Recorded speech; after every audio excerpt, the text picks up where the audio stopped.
Mom skipped my son's present while my sister's kids got mountains. I zipped his jacket and walked out. The next day, I cut them from the trust. 20 minutes later, Dad begged for $4,200, and Mom left 47 calls. I knew the holiday gathering would be awkward, but I wasn't prepared for what actually happened. My family does this big gift exchange every year, hosted by my mom, who always talks about how much she loves fairness and making sure every child feels special. Except it never seems to include my son. This year, my sister's kids had gifts stacked so high it looked like a department store display. Shiny wrapping paper, giant boxes, expensive toys, enough to keep them entertained for months. They were screaming, laughing, tearing through packages like tornadoes. Meanwhile, my son sat patiently on the edge of the couch, waiting for his turn, wearing that hopeful little smile he always has when he's trying to be polite. One by one, every gift was handed out. The pile under the tree got smaller and smaller, and my son's hope faded just a little each time. When the last box was opened and still nothing had his name on it, he looked at me with those soft, confused eyes. It was the kind of look that makes your heart hurt in a way you can't describe. I waited for my mom to notice. To say she misplaced something. To pretend she forgot. But she didn't. She just shrugged and said, "Well, maybe next year, honey." Like it was absolutely nothing. Like my son's feelings were worth less than the scraps of wrapping paper on the floor. I felt my chest tighten, not with anger, but with that painful disappointment that hits when you finally see people for exactly who they are. I didn't yell. I didn't argue. I didn't make a scene.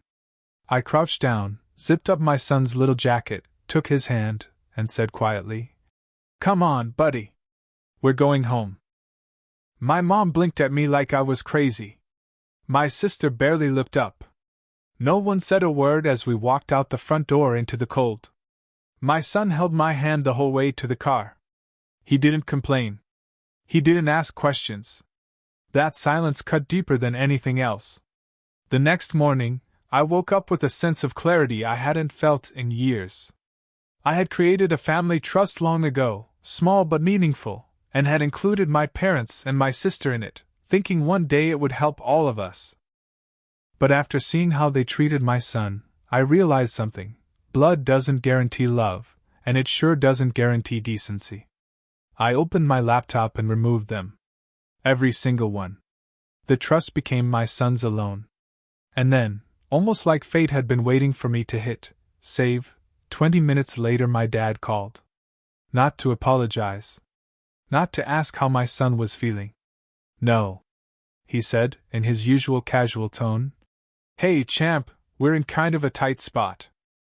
Think you could send $4,200 by this evening?" I stared at the phone in disbelief. I let it go to voicemail. And then I saw the notifications. My mom had been calling too. A lot. By the time I checked, she had called 47 times. Suddenly they cared.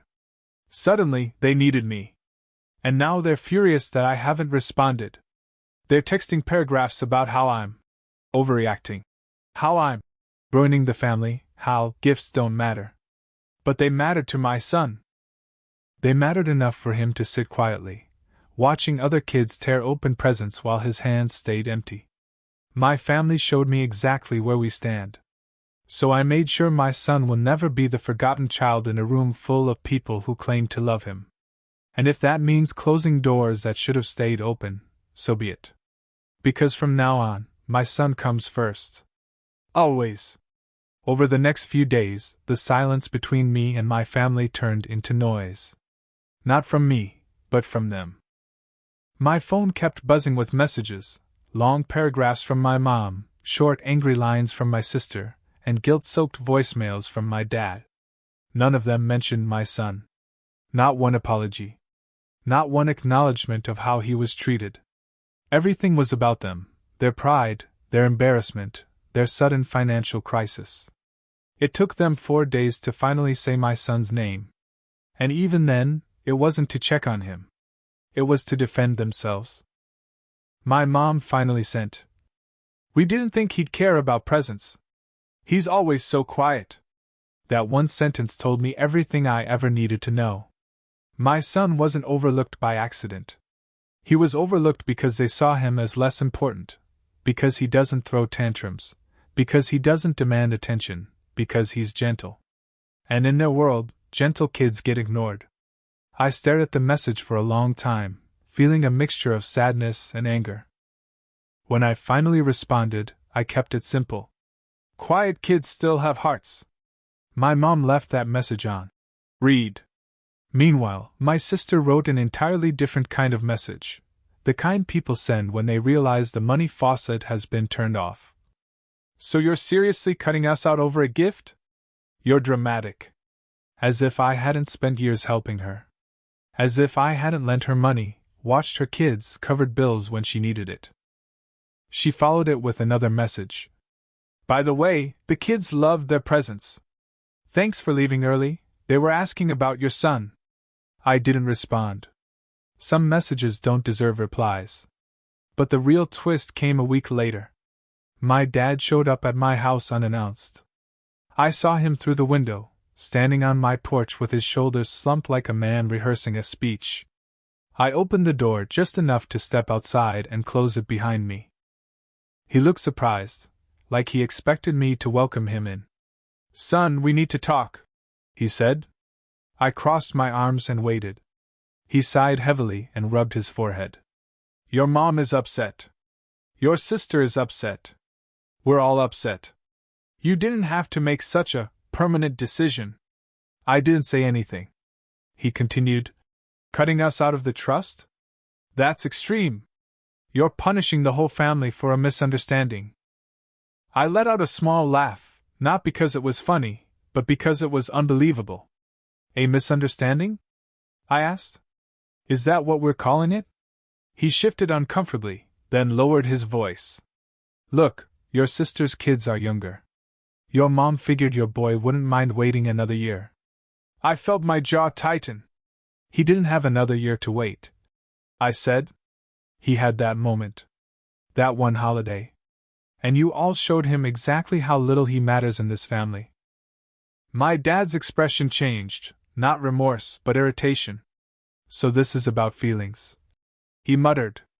I stared at him. Everything is about feelings. There was a long pause. And then he finally showed his real reason for coming. We still need that money, he said quietly. The $4,200. Your mom didn't want me to tell you, but we're behind on the house payments. The bank. I cut him off. You didn't come here to apologize. You came for money. His face tightened. He didn't deny it. And your mom calling 47 times? I added. Was that about the trust, or about the money? He swallowed hard. We're family, he said. Families help each other. I nodded slowly. Yes. They do. And I've helped you for years. But you couldn't give my son one moment. Not one gift. Not one memory. He opened his mouth to speak, but I stepped back and put my hand on the door handle. I'll always teach my son to be kind, I said. But I'll also teach him that kindness doesn't mean letting people hurt you twice. My dad's shoulders dropped. For once, he looked small. You're making a mistake, he said. I opened the door just enough to slip inside. No, I told him. I'm finally correcting one. And I closed the door. Inside, my son was sitting on the living room floor building a little cardboard rocket ship. He looked up at me and smiled, a small, pure, trusting smile. I sat down next to him, helped him tape the wings on, and realized something. Families aren't defined by blood or traditions or expectations. They're defined by the people who show up when it matters. For a while after my dad walked away from my porch, things were quiet.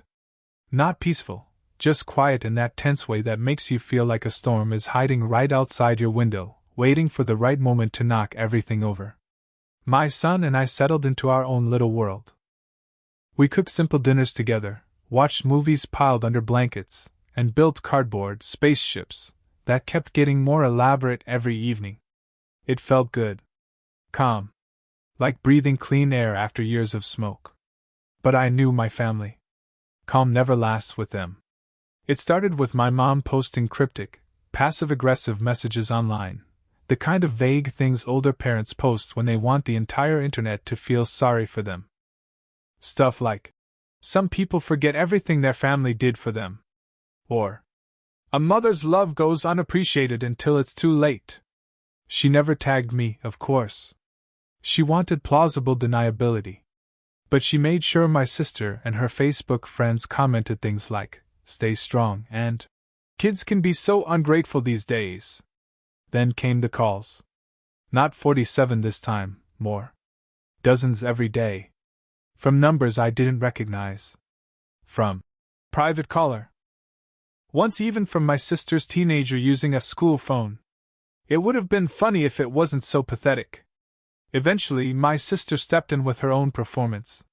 She texted me a picture of her kids looking sad on the couch, holding some toy as if it were a prop in a tragic documentary.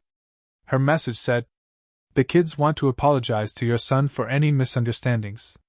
Can you bring him over so we can talk?" I almost laughed. They didn't want to apologize. My sister wanted me to bring my son over so she could snap a photo, upload it, and prove to the world her family was trying. I wrote back one sentence. "An apology without understanding is just manipulation." She didn't respond. But my mother, she wasn't done yet. A few days later, she showed up at my house unannounced, just like my dad had, except this time she didn't come alone. She brought my sister's kids, and a tray of cookies she probably baked just to pretend everything was normal. I saw them through the window before they reached the door. My sister was scolding her kids to look sad. My mom was rehearsing lines under her breath. It was a performance. A full-on family theater production. I stayed calm. I opened the door but didn't invite them in. My mom forced a smile so tight it looked like she'd stapled it on. "Sweetheart," she said, "we came to talk. As a family."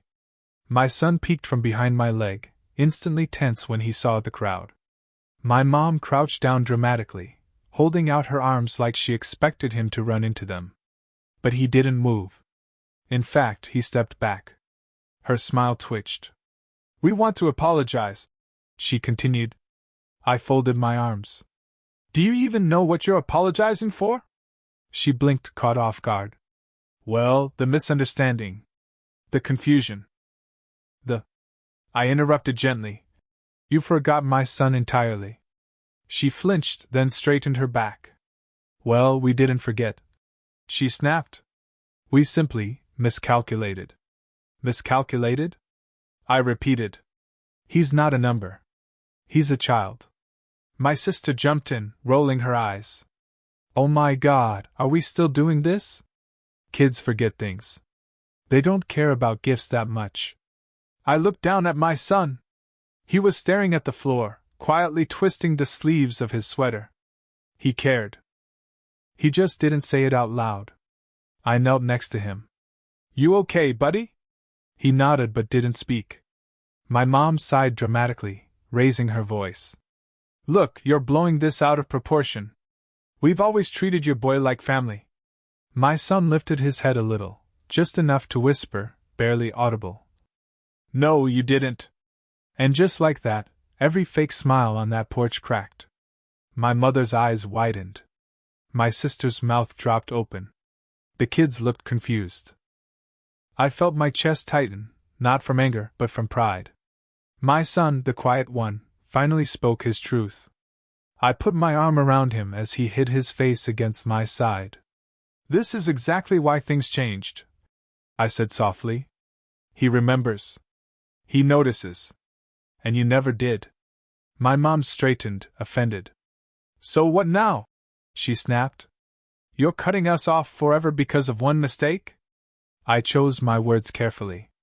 "I'm not cutting anyone off. I'm redefining boundaries. You can see us, spend time with us, even rebuild trust, if you treat my son with the respect you give everyone else. But the trust fund is off the table. That part is final."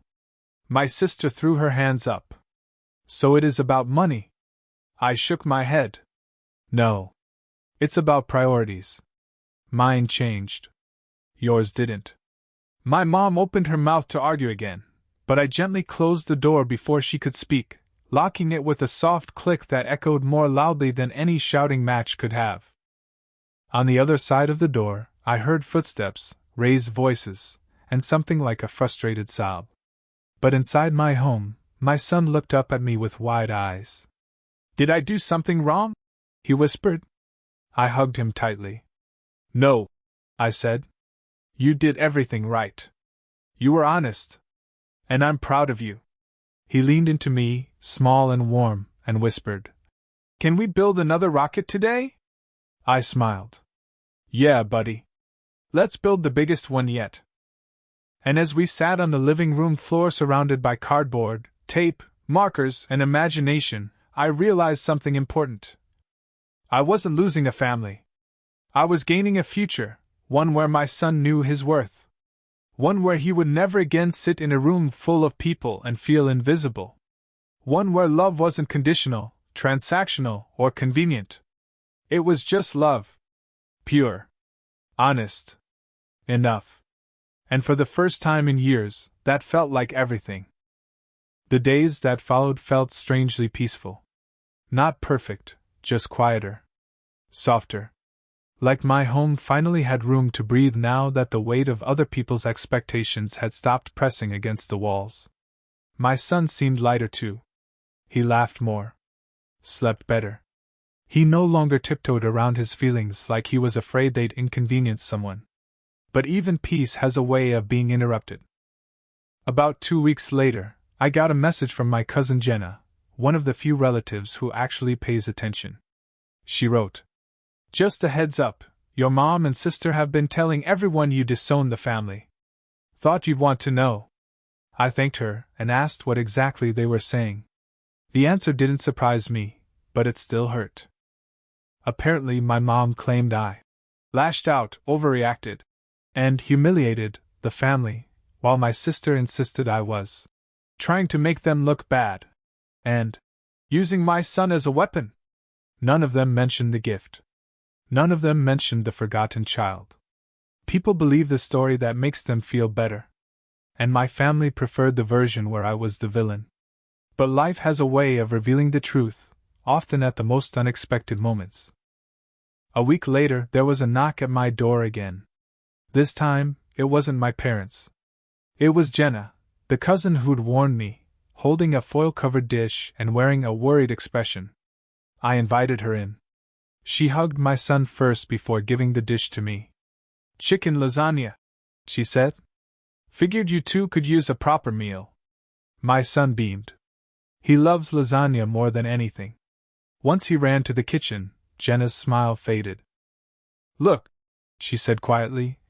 I wanted to talk to you without the rest of them around. I nodded. She took a breath. I was at your parents' house yesterday. They were going on and on about how unfair you've been. So I asked them what actually happened. And? I asked. They finally admitted they didn't buy your son a gift because, get this. She paused, rolling her eyes. Because they assumed you'd bring your own. I stared at her in disbelief. Bring my own? To a family gift exchange? She shrugged. Yeah. And when they realized how bad it looked, instead of apologizing, they doubled down to save face. That sounded exactly like them. Jenna leaned closer. But here's the part that really got me. Your son told them how he felt. My heart skipped. He did? She nodded. Apparently, when your mom tried to justify everything, he said, you didn't forget the gifts. You forgot me. I felt a sting behind my eyes. That quiet, gentle boy, standing up for himself when I wasn't there. What did they say to him? I asked. Jenna's mouth tightened. Your mom told him not to be dramatic. Your sister laughed and said kids only care about presents if the parents make a big deal out of it. A cold anger washed over me. Not fiery. Not loud. Just cold, the type you feel when you realize someone will never understand you no matter how deeply you spell it out. Jenna touched my arm. You're not wrong for stepping back. You're protecting him. And then she said something I'll never forget. Just because someone is family doesn't mean they're safe. For the first time in a long time, I felt understood. The rest of the evening, Jenna stayed for dinner. She helped my son decorate his cardboard spaceship with tinfoil, solar panels. She told him stories about when we were kids. She made him feel included, something my side of the family rarely did. After she left, my phone buzzed. Another message from my mom. Only this time, it wasn't anger. It wasn't blame. It wasn't guilt-tripping. It said, "We need to talk. It's serious." I stared at the message for a long moment. A part of me wanted to delete it and pretend I hadn't seen it. Another part, the exhausted, cautious part, knew that ignoring it wouldn't make the problem disappear forever. I typed back, "Is everything okay?" A moment passed. Then her reply came. "No. Your father collapsed tonight. He's in the hospital." I felt the ground shift beneath me. Not because of fear, though I felt that too, but because I knew this was the moment everything would change. Whatever came next, whatever she wanted, whatever this family crisis meant, I would have to face it. For my son. For myself. For the truth that had been buried for far too long. I took a deep breath, called my son over, and said gently, "Buddy, we need to go somewhere." And his small hand slipped into mine, trusting, steady, as if reminding me I wasn't facing any of this alone. The drive to the hospital felt like moving through water, thick, slow, heavy. Every streetlight flashed across the windshield like a reminder that something in my life had shifted again, whether I wanted it to or not. My son sat in the back seat, unusually quiet. He watched the passing lights, hugging his favorite stuffed dinosaur. I kept glancing at him in the rearview mirror, wondering how much of this world, this messy family world, he truly understood. When we reached the hospital, the sterile smell hit instantly. I lifted my son into my arms, and he held on tightly. The hallway felt endless, echoing with footsteps and distant beeping monitors. My mother was sitting in a plastic chair outside the room, leaning forward with her face buried in her hands. The moment she heard us, she looked up, and for the first time in years, she didn't look angry, dramatic, or defensive. She looked old. Fragile. Human. Her voice cracked. "He asked for you," she whispered. "Right before they sedated him." I swallowed hard. "Is he stable?"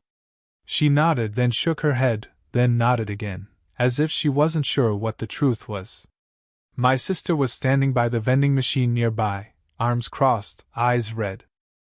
When she saw me, she hesitated, not out of anger, but uncertainty. She didn't know which version of me she'd get. My mother stood slowly.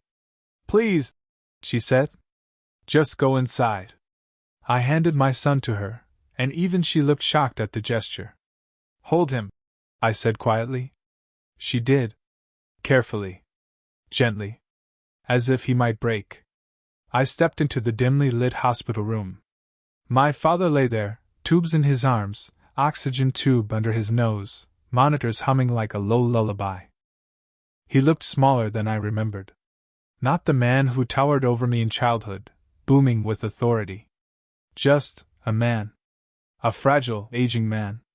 I sat in the chair beside him, unsure what to do with my hands. I had 1,000 things to say, and not a single one felt right. After about 10 minutes, his eyes flickered open. Groggy. Unfocused. Until they found mine. He exhaled a shaky breath. "You came." I nodded. "Of course." He tried to smile, but it looked painful. "You always come through, son." Something about those words felt wrong. Like he wasn't talking about love, but usefulness. "Dad," I murmured, "don't push yourself. Just rest." But he shook his head weakly. "No. Listen. It might be my last chance." A lump formed in my throat. "Don't talk like that." But he insisted. He lifted a trembling hand, motioning for me to lean closer. I did. And then he whispered something I absolutely did not expect. "I'm sorry." At first, I thought I misheard. My father had never apologized for anything in his life, not for yelling, not for shaming, not for pressure, not for manipulation, nothing. But now, hooked up to machines, with more tubes than pride, he said it again. "I'm sorry for how things went. For how we treated your boy. For all of it." My breath caught. I felt every old wound, every quiet hurt, every childhood memory tightening inside my chest. He closed his eyes briefly, gathering strength. "I saw his face, that day," he whispered. "I saw how invisible he looked. And I knew we'd failed him. We'd failed you." My hands were shaking. Because finally, after everything, someone in my family understood. He took another long breath. "But your mother, she's scared to admit she was wrong. And your sister, she hides behind her pride. They don't mean to hurt him, they don't know how not to." Tears slipped from the corners of his eyes. Or maybe it was just the beeping machines reflecting off them. I don't know. "Take care of him," he said softly. "Don't let this family's mistakes become yours." I nodded slowly. "I will. I promise." He squeezed my hand, weak but real. A connection we hadn't had in years.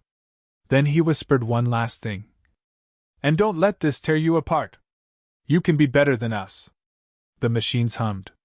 His eyes closed again. And he drifted into a sleep that seemed deeper than rest. I stayed there another 10 minutes, letting the weight of his words settle into something I wasn't ready to name yet. When I walked back into the hallway, my mother stood up quickly, clutching my son like a lifeline. She looked terrified, not of me, but of losing him. Losing everything. She stepped forward, voice barely a whisper. "What did he say?" I paused. For the first time, I saw her not as the woman who dismissed my son, but as a wife afraid she might lose the man she'd grown old with. So I told her the truth. "He apologized." Her face crumpled. My sister gasped. And the hallway fell silent. But that silence wasn't like before. It wasn't cold. It wasn't angry. It was opening. Like a door had cracked just enough for something new to enter, something fragile, maybe hopeful. My son reached for my hand, and I took it gently. Whatever came next, forgiveness, distance, rebuilding, or letting go, would happen on our terms. For once in my life, I wasn't the child in this family anymore. I was the father. And my son was watching how I chose to carry this moment.